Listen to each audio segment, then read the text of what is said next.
निजी विश्वविद्यालय पर 46,000 आदाब, नमस्कार। न्यूज़ 18 के सेहत आपकी प्रोग्राम में आप सबका खैर मकदम है, स्वागत है। मैं हूं आपका मेज़बान समीर भट्ट। नाज़रीन, जैसा आपको पता ही है कि इस प्रोग्राम जो सेहत आपकी है, इस प्रोग्राम के तहत हम हर एक डॉक्टर से, नए डॉक्टर से हर एक हफ्ते आपकी मुलाकात करवाते हैं। वो हमारे स्टूडियो में आते हैं, तरह तरह की जो बीमारियां हैं जिसमें वो उनकी स्पेशलाइजेशन है उस पर वो बात करते हैं और किस तरह से उस बीमारी के रिलेटेड उससे बचना है और क्या क्या इलाज करना है अगर वो बीमारी हो जाती है, उस पर भी वो पूरी तफसील से बात करते हैं। तो इसी कड़ी में आज हमने दावत दी अपने स्टूडियो में डॉक्टर संदीप लहरा जी से। ये ENT स्पेशलाइजेशन में स्पेशलिस्ट हैं यहाँ जम्मू में और बहुत महारत रखते हैं इसमें। लहरा साहब, आपका, डॉक्टर साहब, आपका बहुत बहुत धन्यवाद है, आप इस प्रोग्राम में आए। आज हम आपसे इस एपिसोड में थ्रोट और जो नोज के बारे में आपसे जानना चाहेंगे। सबसे पहले थ्रोट के बारे में जानना चाहेंगे। थ्रोट की डॉक्टर साहब क्या मेन डिसऑर्डर्स हैं थ्रोट रिलेटेड और उसका इलाज किस तरह से या प्रिकॉशन, वो तो हम बाद में जाएंगे, लेकिन जो पहले डिसऑर्डर्स हैं वो क्या क्या है थ्रोट की? पहले हम शुरू करते हैं ओरल कैविटी से, जिसमें मुंह आता है। मुंह में जीभ आती है, मसूड़े आते हैं, गाल आते हैं और उसके पीछे शुरू होता है टॉन्सिल का एरिया और उससे पीछे होता है फेरिंग्स का एरिया। ये जो थ्रोट हम गले की इंस्पेक्शन जो आम आदमी भी अपने गले में देख सकता है उस एरिया को कहते हैं, और ये ओरल कैविटी और ओरोफेरिंग्स एरिया है।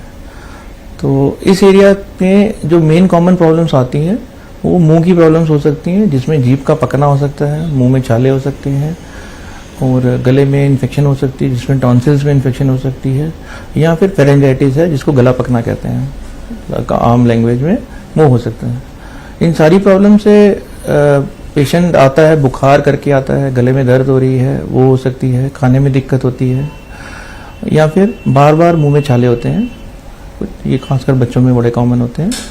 तो ये हो गया थ्रोट की इन्फेक्शन जो मोस्ट कॉमन आती हैं। इसके बाद जो कुछ चीज़ें होती हैं जो इन्फेक्शन के बिना, जैसे कैंसर हो सकता है मुंह का, गले का कैंसर होता है, और ये कुछ और प्रॉब्लम्स हैं। पैरालिसिस हो सकता है, गले में ऊपर जो पैलेट होता है एरिया उसका पैरालिसिस हो सकता है, जीभ का हो सकता है, कुछ ग्लैंड होते हैं गले में, थूक बनाने वाले ग्लैंड, उनकी सोजिश हो सकती है, गले में कुछ सिस्ट हो सकती हैं जो अंदर गले में सोजिश करती हैं जिससे स्वेलिंग हो जाती है गले में।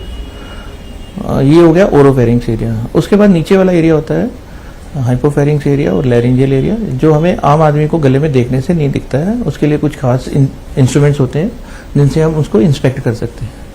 तो उनमें भी इन्फेक्शंस हो सकती हैं, जैसे कि गले की इन्फेक्शन जो थ्रोट एरिया की नीचे वाला एरिया हाइपोफेरिंग्स का और लैरिंजियल एरिया, उनमें इन्फेक्शंस हो सकती हैं जिसमें आपकी आवाज़ बैठ सकती है। वो हो गया बोलने वाले वोकल कॉर्ड्स में इन्फेक्शन हो सकती हैं, सांस लेने में दिक्कत हो सकती है उसमें। इसके अलावा मुंह में जैसे टेस्ट कईयों का, जैसे पीछे कोविड के टाइम टेस्ट और स्मेल, तो टेस्ट की प्रॉब्लम्स भी मुंह में आ सकती है, जीभ में आ सकती है। इन सारी वजहों से जो कॉमन लैंग्वेज में होता है कि मेरा गला खराब हो गया, वो इन सारी कॉमन किसी भी बीमारी से हो सकता है गला खराब। जब आपके पास कोई मरीज आता है या आपके गले घर में कोई जिसका कहता है कि मेरा गला खराब हो गया, उसमें ये कोई भी बीमारी हो सकती है। तो इनको सारों को हमें देखना पड़ता है, एग्जैक्टली बीमारी क्या हो वो देखना पड़ता है, उसके हिसाब से फिर इसका इलाज चलता है। टॉन्सिल्स जो होते हैं वो उसका क्या रीजन होता है, क्या क्यों होते हैं टॉन्सिल? देखिए, टॉन्सिल्स एक ग्लैंड है जो गले में नेचुरल हर किसी के गले में होता है। टॉन्सिल एबनॉर्मेलिटी नहीं है। टॉन्सिल में इन्फेक्शन जब होती है तब पेशेंट को पता चलता है कि मेरे गले में दर्द हो गई है, और उस इन्फेक्शन को टॉन्सिलाइटिस कहते हैं। टॉन्सिलाइटिस की कुछ टाइप्स हैं, बट मोटे मोटे तौर पे टॉन्सिल में जब भी इन्फेक्शन होती है तो उसको टॉन्सिलाइटिस कहते हैं, उसकी वजह से दर्द होती है। टॉन्सिल बुरी चीज़ नहीं है गले में, टॉन्सिल का कुछ काम है गले में, इम्यूनिटी इम्प्रूव करती है टॉन्सिल, फॉरेन बॉडीज को ट्रैप करती है जब हम खाते हैं। बट कई लोगों में क्या होता है कि वो बार बार इन्फेक्ट हो जाते हैं, तो उनमें प्रॉब्लम आती है क्योंकि उनको हर बार एंटीबायोटिक या कुछ गले में दिक्कत लेनी पड़ती है। तो उनको हम एडवाइस करते हैं कि आप टॉन्सिल्स अपने रिमूव करवा सकते हैं और उससे उनको जो बार बार इन्फेक्शन हो रही है गले की वो अवॉइड हो जाएगी। बट आम 100% जनता में टॉन्सिल्स कोई ऐसी चीज़ नहीं है कि जिसको हर बार रिमूव करवाना है। साइज मैटर नहीं करता टॉन्सिल का। कुछ लोग आते हैं कि मेरे गले में बड़े बड़े टॉन्सिल हैं बट इसका कोई परेशानी नहीं है, तो उनको एडवाइजेबल नहीं होता कि वो टॉन्सिल रिमूव कराएं। अच्छा, अगर उनसे कोई परेशानी हो रही है, खाने में दिक्कत हो रही है, गले में फॉरेन बॉडी सेंसेशन आ रही है, या फिर बार बार इन्फेक्शन हो रहे हैं, तो फिर उनको रिमूव कराने की दिक्कत होती है। तो टॉन्सिल्स जैसे हर किसी के गले में, जब भी वो पेशेंट डॉक्टर के पास आता है, गले में दर्द हो रही है, तो उसके दिमाग में होता है सिर्फ टॉन्सिल ही है मेरे को। तो वैसा नहीं, हर किसी को टॉन्सिल नहीं होते, और भी कारण होते हैं गले की इन्फेक्शन के, और हर बार टॉन्सिल रिमूव करने से गले की पेन ठीक नहीं हो जाएगी। ये खराश क्यों होती है, क्यों, रीजन क्या है इसका और कैसे होती है? क्या हम ऐसा कर लेते हैं कि खराश शुरू हो जाती है? देखिए सर, खराश जो है ना, मेन एलर्जिक फेरेंजाइटिस कहते हैं इसको। अच्छा। गले में जो खराश होती है, और इसके कारण एलर्जी तो एक कॉमन कॉज है ही है, या फिर हम कुछ ऐसा ठंडा कुछ खा लें। दूसरा इसका मोस्ट कॉमन कॉज है एसिडिटी। अच्छा। एसिडिटी वाला इंपॉर्टेंट कॉज है। अगर जिनको रिफ्लक्स एसिडिटी ज्यादा रहती है, उनके गले में भी खराश हो सकती है। तो ये हमें डायग्नोज करना पड़ता है पहले कि इनकी खराश का कारण क्या है। अच्छा। कारण में अगर एलर्जी आती है तो फिर वो प्रिवेंटिव कॉज ले सकते हैं या दवाइयां ले सकते हैं। प्रिवेंशन में होता है कि कोई ऐसी चीज ना खाएं जिनसे एलर्जी उनको हो रही है। कहीं उनको राजमा खाने से एलर्जी होती है, पाइनएप्पल से एलर्जी होती है, तो वो डायग्नोज करने के बाद ही हम कह सकते हैं कि इसका कारण क्या है और उस कारण के लिए करना चाहिए। मोटे मोटे तौर पे जब भी खारिश हो तो आपको दो चीजों का ख्याल रखना है कि किसी खाने की चीज से एलर्जी तो नहीं हो रही है, और दूसरा आपको एसिडिटी इतनी ज्यादा तो नहीं होती कि आपको हमेशा गले में रहता है कि कुछ फंसा हुआ है।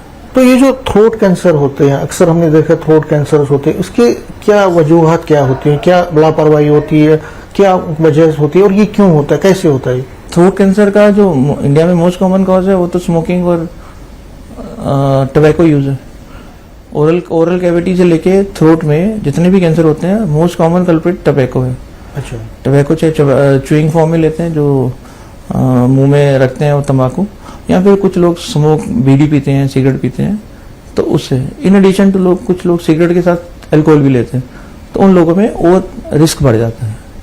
तो तंबाकू इतना खतरनाक कॉज है, तंबाकू और सिगरेट दोनों चीजें, किसी भी फॉर्म में टबैको यूज, चाहे वो सिगरेट की फॉर्म में, चाहे तंबाकू की फॉर्म में, या फिर पान जो है वो ओरल कैंसर का बड़ा इंपॉर्टेंट कॉज है। अच्छा। क्योंकि उसमें वो सुपारी होती है, वो इरिटेट करती है मुंह को, तो उसमें भी ओरल कैंसर का बड़ा इंपॉर्टेंट कॉज है।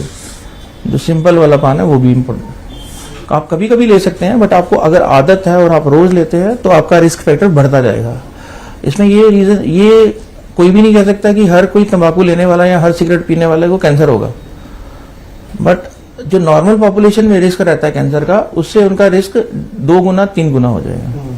थ्रोट में जैसे हम कहते हैं कि गर्म खाना जो है वो नहीं खाना चाहिए, जो गर्म, बहुत ज्यादा गर्म हो, कोई भी जो डाइट है वो गर्म क्यों अवॉइड करना चाहिए? ज्यादा गर्म खाना है, ज्यादा गर्म खाना, जो ग्लैंड्स होते हैं ना, वो मुंह से शुरू होते हैं, थूक बनने के ग्लैंड्स और टेस्ट बड्स, ये दोनों मुंह में शुरू होते हैं और पीछे पेरेंट्स तक जाते हैं। तो अगर आप बिल्कुल गर्म खाना खाएंगे, वो बर्न करेंगे इनको, मुंह के ग्लैंड्स को, थूक बनने वाले ग्लैंड्स को भी बर्न करेंगे और टेस्ट बड्स को भी बर्न करेंगे। जब एक बार बर्न कोई इंजरी शुरू हो जाए तो फिर उसको एग्रावेट हो सकती है वो। अच्छा। तो अगर आप बड़ा ज्यादा गर्म खाना खा रहे हैं तो वो आपके लिए सेहतमंद नहीं है, वो ज्यादा नुकसानदेह है। तो थ्रोट जो है उसको महफूज रखने के लिए क्या क्या चीजें, क्या क्या तदाबीर करनी चाहिए? सर, एक तो जैसे हमने पहले डिस्कस किया है कि हमें कोई अगर नशे की आदत है, तंबाकू या पान की, तो वो अवॉइड करना चाहिए।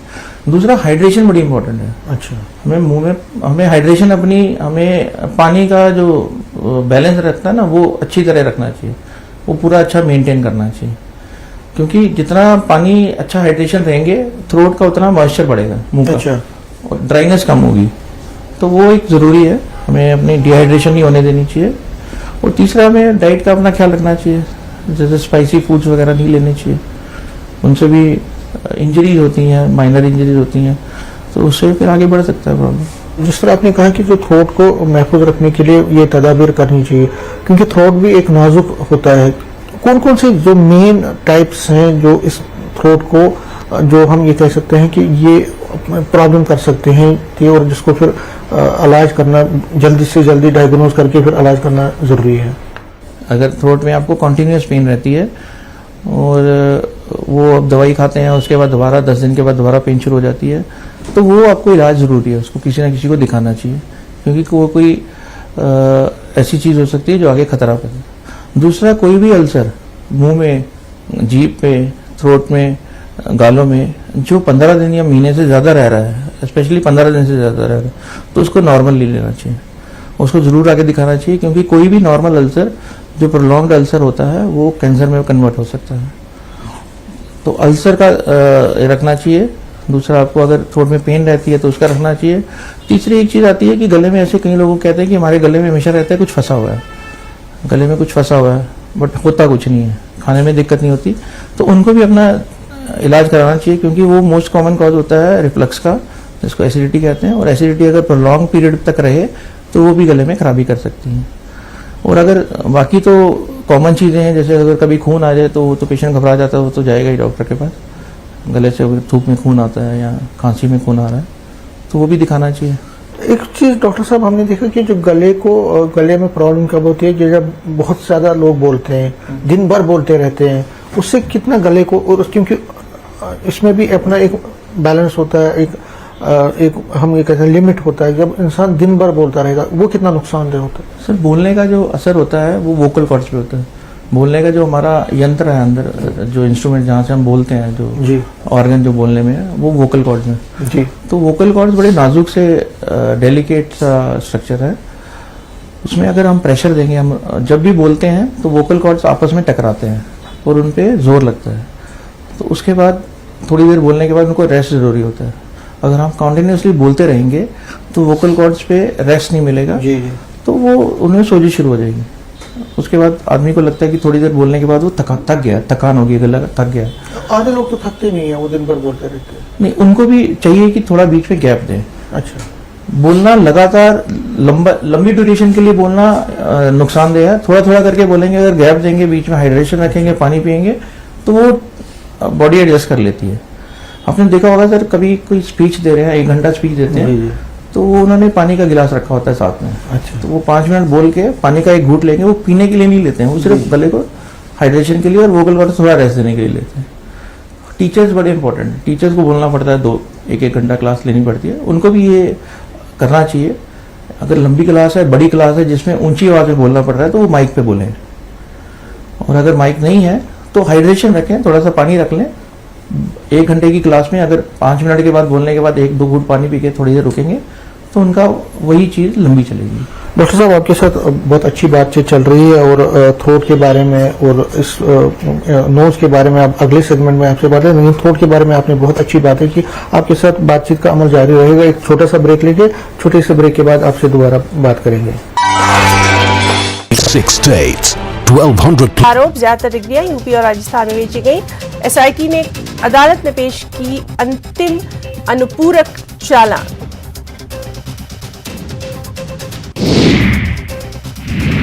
धर्मशाला में स्मार्ट सिटी प्रोजेक्ट्स में गड़बड़झाले से जुड़े मामले पर न्यूज 18 की खबर का असर। आवास एवं शहरी विकास मंत्रालय का बड़ा एक्शन। मंत्रालय ने अपने अनुभाग अधिकारी को दिए जांच के आदेश।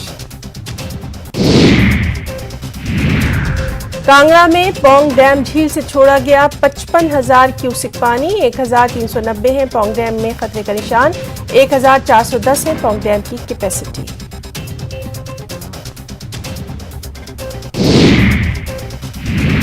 कुल्लू जिले की सब्जी मंडियों में लौट रही है रौनक। किसानों बागबानों को फसलों के मिल रहे हैं उचित दाम।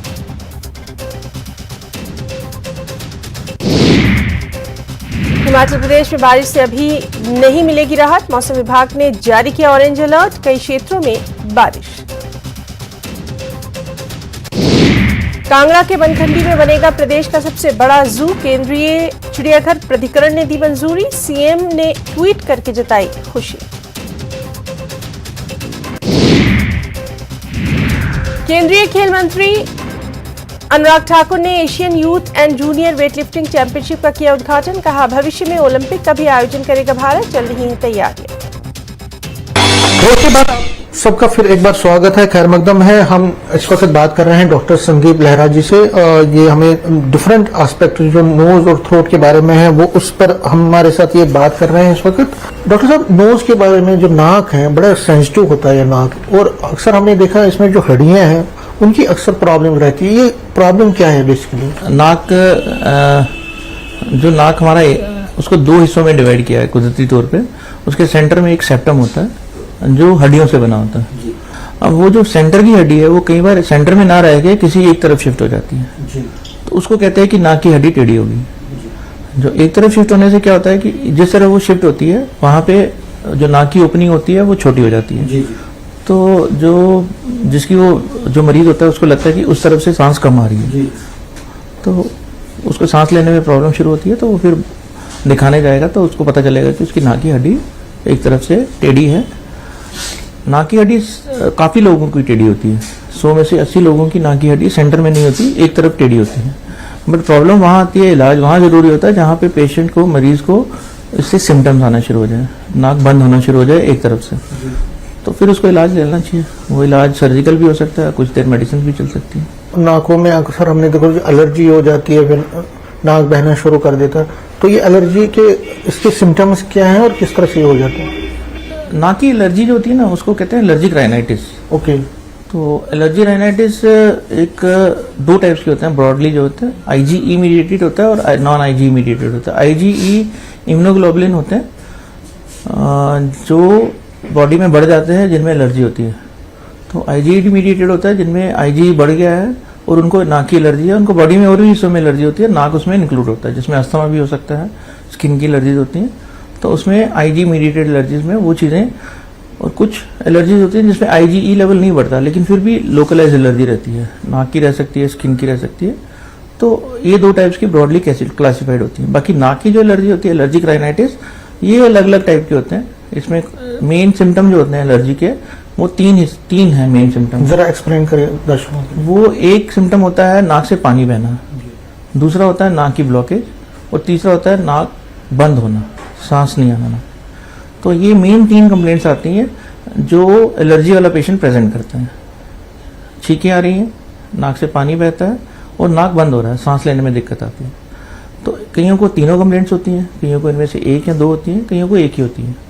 तो जिस हिसाब से कंप्लेंट होती है उस हिसाब से एग्जामिनेशन के बाद हमें आगे डिसाइड करना पड़ता है कि उसकी ट्रीटमेंट क्या है और फिर आगे उसका इलाज क्या चलेगा। डॉक्टर साहब, हमने देखा है कि कई लोगों को जो जुकाम है ना, वो बचपन से होता है, हेरिडिटी होती है उनकी, और उनको वो अलग दवा भी खाते हैं तो ठीक नहीं होता है।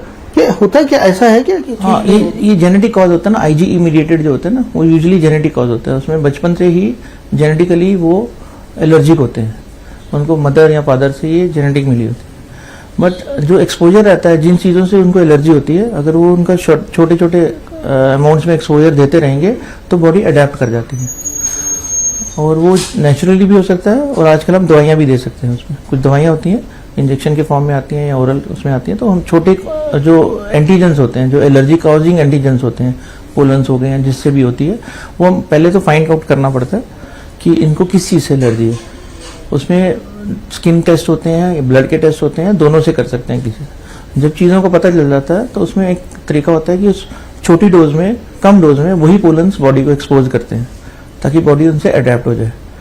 तो वो लंबा प्रोसेस है, 1.5-2 साल का, और जब बॉडी अडेप्ट हो जाती है तो पेशेंट को रिलीफ होता है। फिर अगली बार जब वो एलर्जेंस या जो भी एलर्जी कॉजिंग एजेंट्स होते हैं वो जब बॉडी के कंटेक्ट में आते हैं तो बॉडी रिएक्ट नहीं करती है।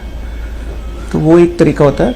लेकिन ये जो जेनेटिक एलर्जी होती है, जो माँ बाप से मिली है, ये यूजुअली थोड़ी फॉर्म में वापस आती है, बट इसमें ओवरऑल कंट्रोल में रखना जरूरी होता है, क्योंकि इन एलर्जी से कॉम्प्लिकेशंस हो सकती हैं। क्या क्या होती हैं, क्या क्या कॉम्प्लिकेशन? कुछ कॉम्प्लिकेशंस है, नाक की कॉम्प्लिकेशंस है, जैसे नाक में पॉलिप्स बन जाते हैं, मांस कहते हैं जिसको, नाक में मांस बढ़ गया तो वो पॉलिप्स होते हैं। वो एलर्जी जो पेशेंट होते हैं वही अनकंट्रोल फॉर्म में रहेंगे तो ये बनते हैं। साइनोसाइटिस हो सकता है। कुछ पेशेंट्स को अस्थमा, क्योंकि ये नेजो ब्रोंकियल एलर्जी सेम है, नाक और जो ट्रैकिया है, सांस की नली और लंग्स, ये एक ही पार्ट ऑर्गन का, एक ही पार्ट का हिस्सा है। तो जो नाक की एलर्जी है वो नीचे तक ट्रेवल करती है अगर उसको कंट्रोल में ना रखा जाए। सर, अगर माइल्ड फॉर्म है एलर्जी की, जिसको माइल्ड फॉर्म में जैसे छींक आती है, जब मौसमी सीजनल एलर्जिक राइनाइटिस कहते हैं, सीजनल, जब सीजन चेंज हो रहा होता है उसमें कुछ ऐसी चीजें होती हैं जिनसे वो एलर्जिक होते हैं। कौन कौन सी किस चीज से होता है? मोस्ट कॉमन कॉज पोलन होते हैं। सीजनल एलर्जी में पोलन शेड होते हैं, तो वो सीजनल एलर्जी, जब सीजन चेंज हो रहा होता है तो उनको उन पोलन से एलर्जी होती है, तो वो उस 15-20 दिन थोड़ी सी उनको जुकाम रहता है, आंखें लाल रहती हैं, नाक से पानी बहता है, और 15 दिन अगर वो सिंपल अपने घर में भी एंटी एलर्जी कोई लेंगे तो उससे वो ठीक रहेंगे। जब सीजन चेंज हो जाएगा वो ठीक हो जाएंगे। कुछ लोग होते हैं जिनको पेरिनियल होता है, जिनको सारा साल एलर्जी रहती है। अच्छा। वो मोस्ट कॉमन कॉज उसमें आता है हाउस डस्ट का, घर में जो धूल रहती है, हाउस डस्ट माइट कहते हैं उसको। तो उनको ट्रीटमेंट लेने की जरूरत है, क्योंकि उनको प्रॉब्लम हो सकती है, वो एलर्जी का इलाज नहीं करेंगे तो उनको बढ़ सकती है और उनको आगे कुछ कॉम्प्लिकेशन एलर्जी की हो सकती है। तो उनको घर का इलाज नहीं करना चाहिए। जिनको सारा साल एलर्जी रहती है, जो पेरिनियल एलर्जी है, तो उनको कोई ना कोई फॉर्म ट्रीटमेंट की जरूर लेनी चाहिए, किसी डॉक्टर को जरूर कंसल्ट करना चाहिए। किस तरह की सर्जरीज में ज्यादा कॉमनली हम देखते हैं कि होती हैं जम्मू कश्मीर की, अगर हम बात करें? सर इसमें ना नाक में जो मेन सर्जरीज हैं वो है सेप्टम की। एक तो हड्डी की सर्जरी है, तो हड्डी एक सब टेढ़ी है, उसको हम सीधा करते हैं, सेंटर में लाते हैं, दोनों के हिस्से के नाक के जो दो सुराख है उनको बराबर हो जाता है, दोनों तरफ से सांख आना शुरू हो जाता है। और कुछ उसके बाद कईयों की हड्डी सीधी रहती है बट फिर भी नाक बंद रहता है। उनमें होता है कि अंदर कुछ मांस होता है नाक के अंदर, वो बढ़ जाता है, उसका फूल जाता है, तो उसमें भी नाक बंद होने की सेंसेशन आती है। और तीसरा कॉज होता है जैसे कोई नाक में पॉलिप्स बन गया, मांस बन गया, एबनॉर्मल मांस, तो उसकी वजह से भी नाक बंद होता है। तो इन तीनों चीज़ों की अलग अलग सर्जरीज हैं। जैसे हड्डी की सर्जरी है वो हड्डी सीधी करते हैं, अगर नाक का जो नॉर्मल मांस फूल गया है तो उसमें भी अलग सर्जरी होती है। और तीसरी है जैसे पॉलिप्स बन गया, नाक में मांस बन गया तो उसकी भी सर्जरी, जैसे साइनसाइटिस या साइनस में पॉलिप बन गया तो उसकी भी सर्जरी होती है। ये सारी सर्जरीज आजकल दूरबीन से हो रही हैं। अच्छा। और सारी सर्जरी जम्मू में होती हैं। आजकल तो ऑलमोस्ट हर डिस्ट्रिक्ट हॉस्पिटल्स में भी ये सर्जरीज हो रही हैं। और इसमें एंडोस्कोप नाक का यूज करते हैं, स्क्रीन चाहिए होती है, उसमें कोई चीरा वीरा बाहर से नहीं लगता है, तो जिसको हम कंप्यूटराइज सर्जरी कहते हैं वही होती है इसमें। डॉक्टर साहब, हमने देखा कि जो अक्सर लोग जो हैं जैसे स्मेल पावर्स उनके वो धीरे धीरे घट जाता है, उनका जो स्मेल पावर होता है उसका रीजन क्या है, क्या चीज होती है? और अगर स्मेल पावर कमजोर होने लगा, क्या आपको लगता है कि कोई ये निशानी है कि डिसऑर्डर है? सर स्मेल पावर नॉर्मल लोगों में नहीं घटता है। स्मेल पावर तभी घटेगा अगर नाक की कोई प्रॉब्लम है उनको, जैसे कि पॉलिप्स किसी नाक में है तो उसमें स्मेल पावर खत्म हो जाएगा। स्मेल एक एरिया होता है नाक के अंदर, क्रिबिफॉर्म प्लेट, वहां पे स्मेल का ऑर्गन्स होते हैं जहां से स्मेल, उस एरिया को अगर कवर कर दें हम, पॉलिप्स के साथ कवर कर दें या फिर मांस नॉर्मल मांस फूल जाए वो कवर कर दे तो स्मेल की पावर कम हो जाएगी। जो छोटे छोटे बच्चे हैं उनको जो नोज बहती रहती है, इसके क्या मतलब ये बहना ये क्या दर्शाता है? क्या तो जिन बच्चों में नाक ज्यादा बहती है उनमें एक तो एलर्जी का साइन है, दूसरा एक बच्चों में प्रॉब्लम होती है एडिनॉइड्स की, जैसे गले में टॉन्सिल होते हैं, वैसे कुछ बच्चों में नाक के पीछे एक टॉन्सिल एरिया होता है, तो बच्चों में काफी बच्चों में वो फूला होता है, बड़ा होता है, वो बचपन में सारे बच्चों में होता है ऐसा। तो जिन बच्चों में ज्यादा बड़ा होता है वो उनमें भी नाक बहने का ज्यादा चांस रहता है, उनमें भी नाक उनकी बंद रहती है और पानी बहता रहता है उनमें। तो ये दो चीजें हमें रूल आउट करनी चाहिए कि कारण क्या है इनका। आप ये एडवाइस करते हैं कि अगर कोई भी ईयर रिलेटेड, थ्रोट रिलेटेड या नोज रिलेटेड कोई भी इशू आता है तो it is better to approach doctor rather than कि आप घर में ही इसको हाँ सर, इलाज, क्योंकि देसी इलाज बहुत लोग करते हैं। देसी इलाज तब तक करना चाहिए जब तक आपको लगता है कि आप उसको मैनेज कर सकते हैं। जैसे मैंने बताया कि सीजनल एलर्जी है, तो वो सारों को 5-6 साल के बाद हर इंसान को पता चल जाता है कि मेरे को इन 15 दिनों में 20 दिनों में मेरी नाक की प्रॉब्लम आएगी, तो वो उस टाइम अपना देसी इलाज कर सकता है। लेकिन अगर वो कंटिन्यू रहता है तो उसको जरूर डॉक्टर को मिलना चाहिए, क्योंकि अगर कंटिन्यूस है, वैसे ही कान की भी दिक्कत है, अगर कान में आपको लगता है कि थोड़ी सी खारिश हो रही है तो देसी इलाज थोड़ा सा कर सकते हैं आप, जो कि आजकल घर में थोड़ा सा कुछ जो भी आपके घर में करते हैं वो कर सकते हैं। बट आपको लगातार अगर रहता है, खारिश रहती है, कान में दर्द होती है, तो आपको जरूर कंसल्ट करना चाहिए। गले में भी ऐसा है, गले में जो फॉरेन बॉडी सेंसेशन है, जिसको लगता है कि गले में ऐसे लगता है कुछ फंस गया है, वो सेंसेशन जो होती है वो काफी लोगों में होती है और उसका इलाज भी लोग घर में करते हैं। एक लिमिट तक करना चाहिए, क्योंकि ये बड़े इंपॉर्टेंट डिजीज, कैंसर का भी एक साइन है।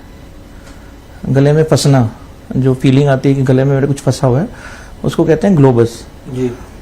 तो वो एक साइन है सिंपल बीमारी का भी, जैसे कि एसिडिटी, और वो ही एक साइन है कैंसर का भी। तो वो अगर लंबे समय तक चलता है, आपका 1-2 महीने तक चलता है, तो आपको जरूर किसी डॉक्टर कंसल्ट करना चाहिए, रूल आउट कर लेना चाहिए कि कोई गंभीर बीमारी तो नहीं है इसकी वजह से। डॉक्टर साहब, क्योंकि वक्त की कमी है, हम इस पर और भी आगे आपसे बात करेंगे, लेकिन फिलहाल आज आपने बहुत अच्छी बातें की और बहुत अच्छी वैल्यूएबल सजेशंस आपने दिए हैं हमारे दर्शकों को कि किस तरह से जो चाहे एयर रिलेटेड है, नोज रिलेटेड या थ्रोट रिलेटेड, इस पर आपने बात की। और हमें भी उम्मीद है कि जो दर्शक है जिन्होंने ये प्रोग्राम देखा वो इस जो डॉक्टर साहब ने आज टिप्स दिए हैं उनको फॉलो करेंगे। आपका बहुत बहुत शुक्रिया, आप हमारे स्टूडियो में आए, आपने अपना टाइम दिया और बहुत सारी अच्छी बातें की, आपका बहुत बहुत शुक्रिया। तो ये थे डॉक्टर संदीप लहरी साहब, जिन्होंने आज नोज और थ्रोट के बारे में आज हमसे बात की और दर्शकों को बहुत वैल्यूबल सजेशन दी। और हमारी भी यही अपील है जो दर्शक देख रहे हैं कि वो जो डॉक्टर साहब ने जो टिप्स दिए हैं, जो एक सजेशन दिए, उनको फॉलो करें ताकि थ्रोट की जो बीमारियां हैं उनसे बचा जा सके और जो नोज रिलेटेड इश्यूज हैं उनको भी ठीक से जो है उनको डील किया जाए। फिलहाल सेहत आपकी प्रोग्राम में मुझे दीजिए इजाज़त। अगले प्रोग्राम में किसी नए डॉक्टर से आपकी कराएंगे मुलाकात। तब तक के लिए मुझे और मेरी पूरी टीम को दीजिए इजाज़त। आदाब, नमस्कार।